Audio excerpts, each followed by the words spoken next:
Hi, I'm David Fleming, and this is the Disciples Ignited YouTube channel, where we focus on Jesus, advance His kingdom, and prepare His disciples.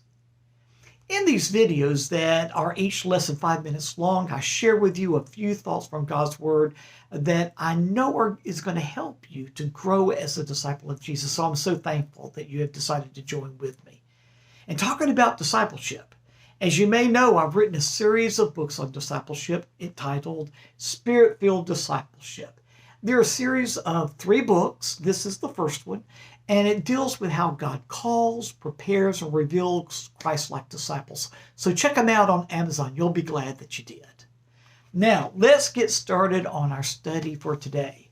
We've been studying about how the relationship that David had with King Saul was extremely difficult. I mean, how do you live at peace with somebody like King Saul, like somebody that was trying to kill you all the time? Well, David tried his best. And it started with David's attitude. You see, David viewed and honored King Saul's position and authority as the anointed king of Israel. He honored King Saul's position and authority. King Saul was not only his employer, he was the king, but he was also his father-in-law. And so he honored King Saul in all these ways.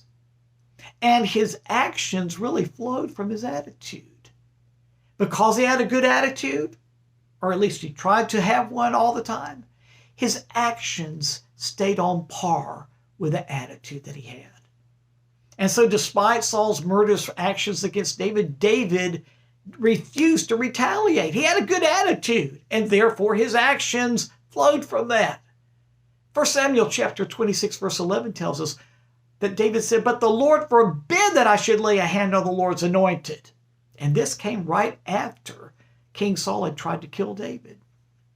Now, there were times that it seemed like King Saul had made peace with David and that the relationship had been mended, but King Saul always broke the peace and once again turned on David and tried to destroy him. So we see, listen, living at peace with others that hate you is extremely difficult. But as a disciple of Jesus, you got to try. That's the Lord's way.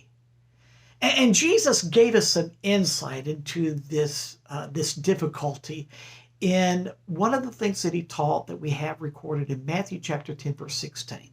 Let me read it for you. "Behold, I am sending you out as a sheep in the midst of wolves. So be wise as serpents and innocent as doves." Now, usually when we read about a serpent in the Bible, we take it to be symbolic of the devil. But in this case, when Jesus said, "I want you to be as wise as serpents," he isn't using a serpent in reference to Satan. He is using a serpent in representing watchfulness and wisdom.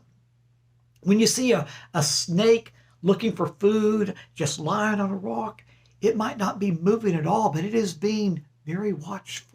It's very aware of its surroundings. It's awake. It's watchful. That's what Jesus is telling us. I want you to be aware. I want you to be watchful.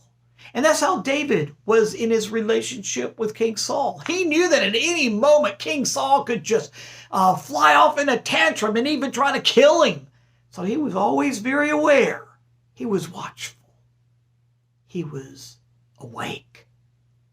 But Jesus also said, "I want you to be as innocent as doves."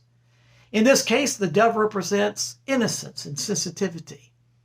Being innocent means that the trouble doesn't originate with you. You're innocent of it. But also it means that you are being sensitive, not just to your feelings. Sure, you're hurting, but you're also sensitive to what is causing them to act like this. You're sensitive to them. But you know it's still difficult. So how do you start? Well, you start by receiving peace from Jesus. Let me leave you with this verse. John chapter 14, 27, Jesus said, "Peace I leave with you. My peace I give unto you. Not as the world gives do I give unto you. Let not your hearts be troubled, neither let it be afraid." God bless. See you tomorrow.